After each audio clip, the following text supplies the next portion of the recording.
सभी दोस्तों का चाणक्य नीति यूट्यूब चैनल पर स्वागत है। आइए दोस्तों नेक्स्ट क्लास के क्वेश्चन डिस्कस कर लेते हैं। जैसा कि आप सभी को पता है, हम हर क्लास में सभी क्वेश्चनों का फुल कॉन्सेप्ट के साथ डिटेल में डिस्कस करते हैं। तो आज की क्लास के क्वेश्चनों को देखने से पहले जिन्होंने पिछली क्लास के क्वेश्चन नहीं देखे ज़रूर देखना, क्योंकि हम टारगेट लेके चले हुए हैं भाई 1000 प्लस क्वेश्चनों का ये निचोड़ है जो पिछली परीक्षाओं में पूछे गए हैं, ठीक है ना।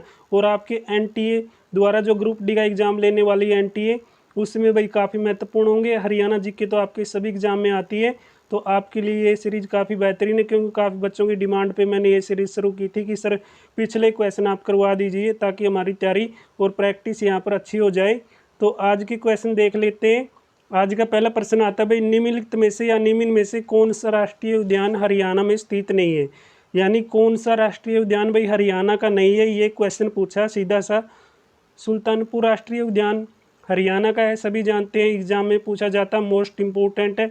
कालेसर राष्ट्रीय उद्यान भी मोस्ट इम्पोर्टेंट है हरियाणा का। तो राजा जी राष्ट्रीय उद्यान कहाँ का है, ये उत्तराखंड का है, हरियाणा का नहीं है। तो उत्तराखंड में राजा जी राष्ट्रीय उद्यान कब बनाया गया था, 1983 में स्थापित किया गया था। हरियाणा में राष्ट्रीय उद्यान थे जो नेशनल पार्क की संख्या है जो 2 है। कौन कौन से भाई, सुल्तानपुर राष्ट्रीय उद्यान है गुरुग्राम में 1991 में दर्जा मिला है। कालेसर राष्ट्रीय उद्यान यमुनानगर में 2003 में दर्जा मिला है, ठीक है ना। इनको कब दर्जा मिला है और ये कहाँ के है, ये बेसिक प्रश्न है लेकिन एग्जाम के लिए इम्पोर्टेंट है भाई, कई बार एग्जाम में पूछे गए हैं। सुल्तानपुर राष्ट्रीय उद्यान गुरुग्राम में 1991 में बना है, कालेसर राष्ट्रीय उद्यान यमुनानगर में 2003 में। नेक्स्ट प्रश्न है भाई, हरियाणा पुलिस ने एक नया सॉफ्टवेयर एप्लीकेशन लॉन्च किया है जिसका नाम बताना भाई आपको, जो पुलिस को सभी आपराधिक रिकॉर्ड को डिजिटल यानी डिजिटाइज और केंद्रीकृत करने की अनुमति देगा और एक जांच के दौरान एक केंद्रीकृत डेटाबेस के साथ एक संदिग्ध के विवरण का भी तुरंत मिलान करेगा। बताना भाई कौन सा है, ये कौन सा सॉफ्टवेयर लॉन्च किया है। तो ये आपका सिस्टम है भाई, पुलिस आर्टिफिशियल इंटेलिजेंस सिस्टम, ठीक है ना। पुलिस आर्टिफिशियल इंटेलिजेंस सिस्टम बनाया गया है पुलिस के द्वारा एक सॉफ्टवेयर। तो इसकी शुरुआत कब हुई थी, 1950 में, ठीक है। तो ये आर्टिफिशियल जो इंटेलिजेंस की शुरुआत है 1950 के दशक में हुई है, ये भी आप याद करना। और इसका बेसिक सा अर्थ क्या रहेगा, बनावटी यानी कृत्रिम। एक सॉफ्टवेयर बनाते हैं तो वो क्या है भाई, हाथ से बनाया जाता है, कृत्रिम होता है, ठीक है। तो ये क्या है, बनावटी है, कृत्रिम है। तो इसमें तरीके से विकसित की गई भौतिक अक्षमता है, ये बात बिल्कुल सिंपल है, लेकिन हमारा क्वेश्चन क्या, उसी पे हमें ध्यान देना है। तो ये सॉफ्टवेयर पूछा भाई, आपराधिक दृष्टि में जो व्यक्ति शामिल होते हैं उनका पता लगाने के लिए कौन सा सॉफ्टवेयर पुलिस के द्वारा लॉन्च किया गया है, police artificial intelligence system launch किया गया है। नेक्स्ट प्रश्न है भाई, निम्नलिखित में से किस नगर में हरियाणा सरकार ने एक राष्ट्रीय रोग नियंत्रण केंद्र यानी NCDC स्थापित करने की योजना बनाई है। कहाँ पर बनाई है भाई, ये अम्बाला के अंदर, अम्बालिका के अंदर, आमों की नगरी के अंदर, मिक्सी नगरी के अंदर ये योजना बनाई है। तो अम्बाला के नंगल में उत्तर भारत की पहली राष्ट्रीय रोग नियंत्रण केंद्र ये स्थापित की गई है, ये ब्रांच, ठीक है ना। कहाँ पर स्थापित की गई है, अम्बाला के अंदर स्थापित की गई है। नेक्स्ट प्रश्न आता है भाई, और ये उत्तर भारत की पहली क्या है, राष्ट्रीय रोग नियंत्रण केंद्र ब्रांच है। नेक्स्ट क्वेश्चन है, वर्तमान में हरियाणा में विधानसभा की सीटों की कुल संख्या बताइए। अरे बिल्कुल सिंपल प्रश्न है, 90 सीटें हरियाणा में विधानसभा की, ठीक है, 90 सीटें हैं भाई। 17 इसमें आकर्षित हो जाएंगी, ठीक है, 17 इसमें क्या हो जाएंगी, आरक्षित हो जाएंगी। ये ध्यान रखना भाई, हरियाणा विधानसभा में कितनी सीटें आरक्षित हैं, तो 17 विधानसभा की सीटें आरक्षित हैं, ठीक है। ये आपके लिए काफ़ी महत्वपूर्ण प्रश्न है। और 2026 तक हरियाणा में जो विधानसभा की सीटों की संख्या है भाई, वो क्या है, क्या हो सकती है, 126 अनुमानित हो सकती है। कितनी अनुमानित हो सकती है, 126 हो सकती है 2026 तक, यानी 2026 से पहले ये बढ़ाई नहीं जाएंगी, 90 ही रहेंगी। अगर 2026 में बढ़ाएंगे तो 126 होंगी सीट विधानसभा की। नेक्स्ट प्रश्न है भाई, हरियाणा में अथीन कुंड बैराज किस नदी पे है। बिल्कुल सिंपल प्रश्न है भाई, हरियाणा के अंदर कौन सी नदी पे है, ये यमुना नदी पे। कहाँ पे बनाया गया है, यमुना नदी पे बनाया गया है। हरियाणा में अथीन कुंड बैराज यमुना नदी पे बना है, यमुनानगर जिले से निकलती है यमुना नदी। आकार कितना है इसका, 360 मीटर यानी 1181 फीट। वर्ष यानी किस वर्ष ये बनाई गई, किस वर्ष आरंभ हुआ था ये? 1996 से आरंभ होकर 1999 में ये पूरा किया गया था इस बैराज का निर्माण। तो इस बांध में पानी कब छोड़ा गया भाई? 2002 के अंदर छोड़ा गया। उद्देश्य क्या था, लक्ष्य क्या था इस बांध का? यह बांध 1873 में बने ताजेवाला बैराज का स्थान लेने के लिए बनाया गया था और इस बांध के माध्यम से यमुना जल को पूर्वी तथा पश्चिमी यमुना नहरों में जोड़ा जाएगा, ये टारगेट रखा था। ताजेवाला बैराज ताजवाला बांध है, ठीक है। नदी हो जाएगी यमुना स्थान, यमुनानगर जिले में ताजेवाला नामक स्थान से ये निकलती है। आकार मैंने आपको बता ही दिया, 360 मीटर लंबा, ठीक है। ये देख लेना भाई, ये भी इम्पोर्टेंट पॉइंट है। हरियाणा नलका योजना 2021 का मुख्य उद्देश्य है। हरियाणा में एक योजना आई थी नलका योजना, तो इसका क्या लक्ष्य था भाई?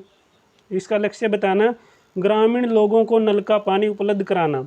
देखो भाई, हरियाणा में नलका लगेगा तो क्या पानी की जरूरत पड़ेगी, और नलका कहाँ पर लगता है? गांव में लगता है, यानी ग्रामीण लोगों को नल के पानी को उपलब्ध कराना इसका मेन उद्देश्य था, जो योजना 2021 में आई है। हरियाणा राज्य कब बना? 1 नवंबर 1966 को। ऐसे क्वेश्चन बार बार पूछते हैं, 1 नंबर तो यहाँ से आपका पक्का ही पक्का है, चाहे आप हरियाणा जी के पढ़ो या ना पढ़ो, लेकिन आपको पढ़नी पड़ेगी भाई, ये भी आप गलत कर सकते हो। नेक्स्ट क्वेश्चन है, सड़क यातायात सुरक्षा के लिए संयुक्त राष्ट्र ग्लोबल फोरम ने सड़क दुर्घटना के कारण होने वाली मौतों और चोटों को कम करने के लिए हरियाणा पुलिस की पहल सराहना निम्न में से किस पर आधारित है, यानी किस पर की थी भाई ये? NH 907, NH 44 पे ये की गई थी, सड़क यातायात सुरक्षा के लिए संयुक्त राष्ट्र ग्लोबल फोरम में, ठीक है। सड़क दुर्घटना के कारण होने वाली मौतों और चोटों को कम करने के लिए हरियाणा पुलिस की पहल थी ये सराहना, NH 44 पर की गई थी। कहाँ पर की गई थी? NH 44 पर सराहना, ये पुलिस के द्वारा की गई जांच थी। हरियाणा विधानसभा का प्रथम स्पीकर, इंपॉर्टेंट है भाई, हरियाणा विधानसभा का प्रथम स्पीकर कौन था? पहली स्पीकर कौन थी भाई? सन्नो देवी थी, यानी हरियाणा का प्रथम स्पीकर कौन हो जाएगा? सन्नो देवी। हरियाणा विधानसभा की प्रथम स्पीकर श्रीमती सन्नो देवी। श्रीमती सन्नो देवी जगाधरी विधानसभा क्षेत्र से निर्वाचित थी। कहाँ से चुन के आई है विधानसभा में? जगाधरी विधानसभा से। हरियाणा गठन से पूर्व 1962-67 की पंजाब विधानसभा में श्रीमती सन्नो देवी डिप्टी स्पीकर भी थी भाई। पंजाब विधानसभा में 1962-67 के दौर में ये डिप्टी स्पीकर भी थी। राव वीरेंद्र सिंह हरियाणा के दूसरे तथा प्रथम पुरुष विधानसभा स्पीकर। अगर आपसे पूछे भाई पहला हरियाणा का पुरुष विधानसभा स्पीकर कौन है, तो आप कहेंगे राव वीरेंद्र सिंह। कौन है? राव वीरेंद्र सिंह। नेक्स्ट क्वेश्चन है भाई, वर्तमान में हरियाणा विधानसभा के स्पीकर बताना भाई कौन है? बताइए वर्तमान में कौन है? नीचे कमेंट बॉक्स में बताना भाई। इसमें दिया गया है श्री कंवरपाल गुर्जर, ये चेंज हो चुके हैं। बताना भाई कहाँ पर है वर्तमान में हमारे विधानसभा के स्पीकर, बताना कौन है। हरियाणा राज्य के किसान निम्नलिखित में से किस में मछली पकड़ने के लिए प्रेरित हैं? भाई हरियाणा के जो किसान है किस में मछली पकड़ने के लिए प्रेरित हैं? तो किस में है? मुआने में है, या केवल खारे पानी में, या समुद्री पानी में, या अंतर्दर्शीय जल और कृत्रिम तालाब में? बताना भाई। अंतर्दर्शीय जल और कृत्रिम तालाब, यानी अंतर्दर्शीय जल और कृत्रिम तालाब में हरियाणा के जो किसान हैं वो मछली पकड़ लेते हैं, इसके लिए वो प्रेरित है। हरियाणा देश में प्रति इकाई क्षेत्र में औसतन वार्षिक मछली उत्पादन में दूसरे स्थान पर है। दूसरे स्थान पर है भाई औसतन वार्षिक मछली उत्पादन में हरियाणा। ये भी आपके लिए इंपॉर्टेंट पॉइंट है, इसको देख लेना। तो झींगा उत्पादन में हरियाणा प्रदेश के देश भर में पहले स्थान पर है। तो झींगा उत्पादन करने में हरियाणा टॉप पर है भाई, देश में पहले स्थान पे। निम्नलिखित में से किसे हाल ही में कौशल रोजगार निगम HKRN, ठीक है, नाम सुना है। HKRN के तहत भी काफ़ी भर्तियाँ होती हैं हरियाणा में। हरियाणा का मुख्य कार्यकारी अधिकारी नियुक्त किया गया, किसको किया गया भाई? स्वर्णदीप कौर बरोर को। ये आप देख लेना करंट में कौन है, ठीक है। तो निम्नलिखित में से कौन हरियाणा राज्य का पक्षी है? भाई इंग्लिश में नाम ज़्यादातर पूछा जाता है, मैं आपको कई बार बता चुका हूँ। कौन है भाई? बताना। फ्रैंकोलोनिस, ठीक है, या फ्रैंकोलोनिस से ये हरियाणा के राज्य के पक्षी, ये इंग्लिश का नाम है। तो इसको क्या कहेंगे? काला तितर कहेंगे। काला तितर भी पूछा जाता है, या ब्लैक फ्रोकलिन भी नाम दिया जाता है। ये इंग्लिश का नाम आप नोट करें। नेक्स्ट आता है भाई, हरियाणा में लाला लाजपत राय पशु चिकित्सा और पशु विज्ञान विश्वविद्यालय का मुख्यालय तो बताना भाई हरियाणा में लाला लाजपत राय पशु चिकित्सा और पशु विज्ञान विश्वविद्यालय का मुख्यालय कहाँ पर बनाया गया है? तो कहाँ पर बना भाई ये? हिसार के अंदर बना लाला लाजपत राय पशु चिकित्सा। ठीक है, कहाँ पर बना है? हिसार में। तो 4 फरवरी 2010 को ये आयोजित कैबिनेट बैठक में निर्णय लिया गया था। किस चीज़ का निर्णय लिया गया था? जिसके तहत पशुधन हेतु विश्वविद्यालय हिसार में स्थापित किया गया है। इसका नाम लाला लाजपत राय पशु चिकित्सा एवं पशु विज्ञान विश्वविद्यालय होगा। वर्तमान वीसी कौन है इसके, ये भी आप नोट करना। तो सर्वप्रथम इसे लाहौर पाकिस्तान में एक कॉलेज के रूप में स्थापित किया गया था। 1948 में इसे लाहौर से कहाँ शिफ्ट किया गया? हिसार में शिफ्ट किया गया। 2010 में इसे विश्वविद्यालय यानी यूनिवर्सिटी का दर्जा दिया गया। तो इसे क्या बना दिया गया? 2010 में विश्वविद्यालय यानी यूनिवर्सिटी का दर्जा दे दिया गया 2010 में। नेक्स्ट है भाई हरियाणा से संबंधित अस्थि बताना। कौन है भाई हरियाणा से संबंधित अस्थि? तो हीरा सिंह, कल्पना चावला, बाबू दयाल शर्मा, इनमें से कोई नहीं। बताना भाई। तो इनमें से कोई नहीं या इनमें से सभी? बताओ भाई। इनमें से सभी, क्योंकि हीरा सिंह भी हरियाणा के हैं, कल्पना चावला भी, बाबू दयाल शर्मा भी। जानते हैं भाई इनके बारे में, एग्जाम में आता है। कल्पना चावला के बारे में भी, बाबू दयाल शर्मा के बारे में भी, हीरा सिंह के बारे में भी। बाबू दयाल शर्मा के बारे में जानते हैं। सबसे पहले इनका जन्म कहाँ पर हुआ? रेवाड़ी में हुआ। पटौदी रियासत में प्रजामंडल आंदोलन को इन्होंने लीड किया था, ये देख लेना भाई। तो 1952 में कांग्रेस टिकट पर ये पटौदी क्षेत्र से पंजाब विधानसभा क्षेत्र में पहुंचे थे। 1952 में ये कांग्रेस की टिकट पे चुनाव लड़े थे और पटौदी विधानसभा से विधायक बने थे। हीरा सिंह चिनारिया कौन थे भाई?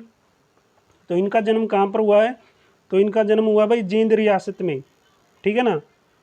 तो दादरी तहसील के एक गांव में इनका जन्म हुआ है। सॉरी दोस्तों, दादरी गांव की एक तहसील है, वहाँ पर इनका जन्म हुआ है। ठीक है, हीरा सिंह चिनारिया का जन्म कहाँ पर हुआ? दादरी तहसील के एक गांव में जन्मे हीरा सिंह। जींद के अंदर तो ये नौकरी करते थे। महाराजा ने जब रियासत काउंसिलिंग चुनाव से बनाई तो इन्हें मंत्री बना दिया गया। पेप्सू यानी पंजाब में मिलाया गया तो इन्हें लोकसभा चुनाव यानी लोकसभा में ये चुने गए और लोकसभा में बोलते समय इनका निधन हुआ। अब आपसे क्वेश्चन पूछा जाए कौन से सांसद का लोकसभा में बोलते हुए निधन हुआ, तो आप क्या कहेंगे? हीरा सिंह चिनारिया का निधन हुआ था भाई। किसका निधन हुआ था? हीरा सिंह चिनारिया का। नेक्स्ट प्रश्न है भाई कल्पना चावला। कल्पना चावला के बारे में बेसिक से पॉइंट है, आप सभी को पता होगा। इनका जन्म याद करो, 17 मार्च 1962 को करनाल में हुआ है। इनकी जो प्रारंभिक शिक्षा वो भी देखना भाई। दैनिक स्कूल में दाखिला दिलाते समय इनकी उम्र कम होने के कारण इनकी जन्म तिथि बदलकर 1 जुलाई 1961 कर दी गई। 19 नवंबर 1977 को कोलंबिया अंतरिक्ष की यात्रा पर कब गई भाई ये? 19 नवंबर 1977 को कोलंबिया अंतरिक्ष की यात्रा पर 6 सदस्यीय दल में कल्पना चावला शामिल थी। इस प्रकार अंतरिक्ष की यात्रा इन्होंने करने का जो मन बनाया भाई, करने का मन बनाया, तो भारतीय मूल की ये प्रथम महिला बनी। तो ये भारतीय मूल की क्या थी? प्रथम महिला थी। भारतीय मूल की प्रथम महिला कौन थी भाई अंतरिक्ष में जाने वाली? कल्पना चावला। 1977 में कोलंबिया अंतरिक्ष की इन्होंने यात्रा की थी। 16 जनवरी 2003 को इन्होंने क्या किया था? तो इन्होंने भाई वो कंप कनेडी अंतरिक्ष क्षेत्र से या अंतरिक्ष केंद्र से कोलंबिया अंतरिक्ष यान से दूसरी अंतरिक्ष यात्रा पर ये रवाना हुई।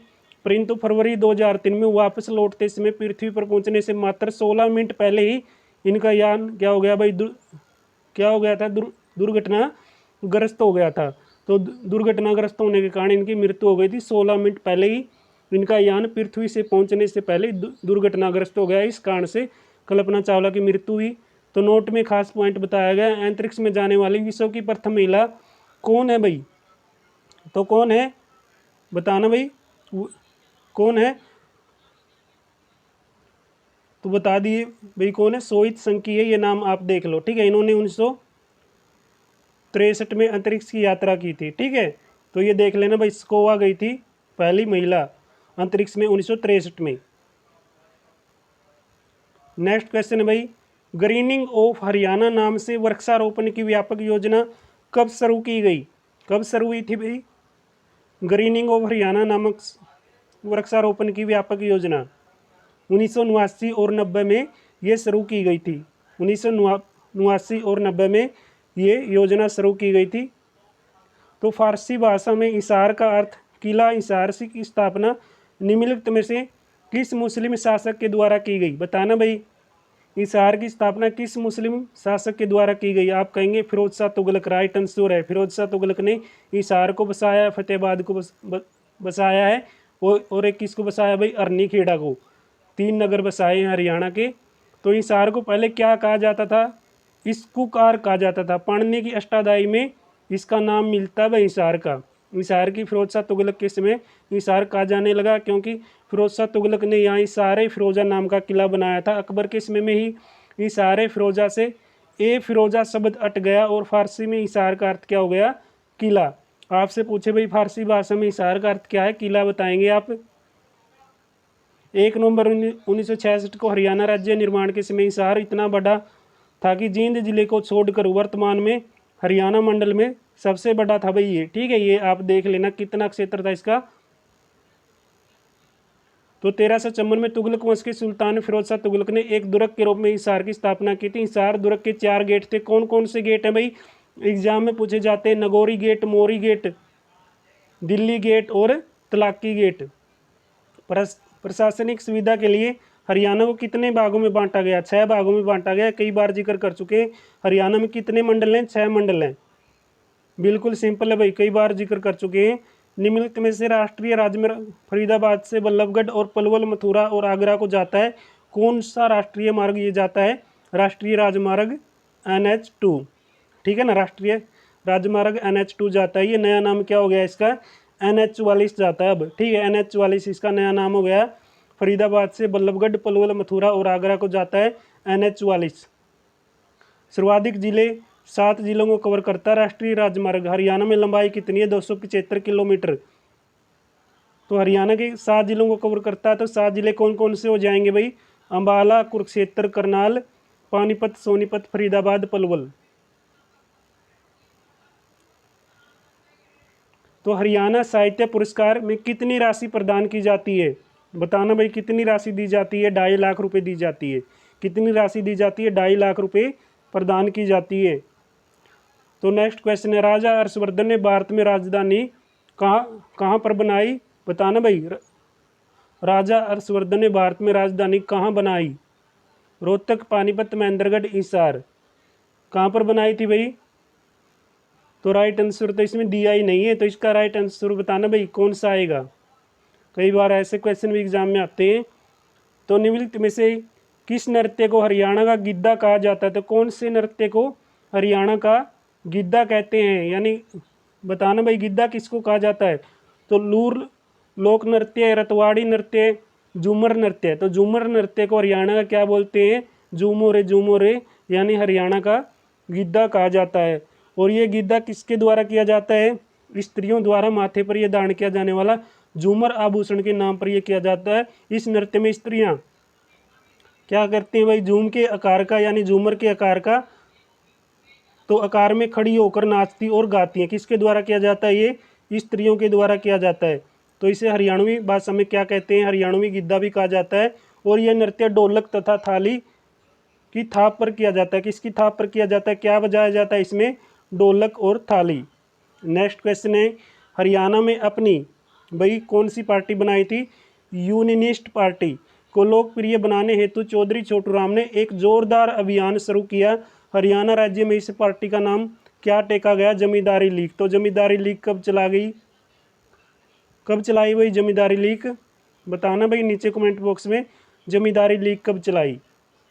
सर छोटू राम के बारे में काफ़ी विस्तार से छपाया, हम कई बार जिक्र कर चुके हैं इनके बारे में। तो 1688 में बगानी के युद्ध। तो बताना भाई बगानी का युद्ध कब हुआ है? तो एक आंसर तुम्हारा यहाँ पे हो गया 1688 के बाद। गुरु गोविंद सिंह पोटा साहिब से आनंदपुर जाते समय कहाँ ठहरे थे? कहाँ पर ठहरे थे? गुरुद्वारा नाड़ा साहिब। नाड़ा साहिब गुरुद्वारा कहाँ पर है? पंचकूला में, घग्गर नदी के किनारे पर यह बनाया गया है। तो बगानी युद्ध देखना भाई कब हुआ? 1688 में। तो ये युद्ध किस किस के बीच है ये भी बताया गया है। गुरु गोविंद सिंह जीतकर इस युद्ध को आए थे भाई। पोटी साहिब से आनंदपुर साहिब जा रहे थे, तो बीच में नाड़ा साहिब गुरुद्वारा आता है पंचकूला में, वहाँ पर ये ठहरे थे। नेक्स्ट क्वेश्चन भाई, तोमर राजाओं के शासनकाल के दौरान हरियाणा में व्यवसाय, कला एवं संस्कृति के बारे में निम्न में से किस आलेख द्वारा महत्वपूर्ण जानकारी मिलती है? बताना भाई। यश यश तिलक चंपू, यश तिलक चंपू के द्वारा इसकी जानकारी मिलती है। ये देख लेना भाई। नेक्स्ट क्वेश्चन आता है, आज का अंतिम क्वेश्चन करेंगे इसमें। 1916 में रोहतक से चौधरी छोटूराम द्वारा निम्न में से कौन सी साप्ताहिक पत्रिका का प्रकाशन किया गया? जाट गजट का। कब निकाली गई भाई जाट गजट? 1916 में निकली है रोहतक से। ठीक है, रोहतक से ये प्रकाशित होने वाली साप्ताहिक पत्रिका यानी न्यूज़ पेपर था भाई, ये समाचार पत्र था, हरियाणा तिलक व जाट गजट। ये देख लेना भाई, ये भी महत्वपूर्ण है। तो आज की क्लास में जो क्वेश्चन हमने डिस्कस किए ये आप एंड तक देखना। अगर आपको आज की क्लास में कुछ कमी दिखे नीचे कमेंट बॉक्स में बताइए। तो दोस्तों मिलते हैं नेक्स्ट क्लास में, तब तक आप सभी का बहुत बहुत धन्यवाद। जय हिंद, जय भारत।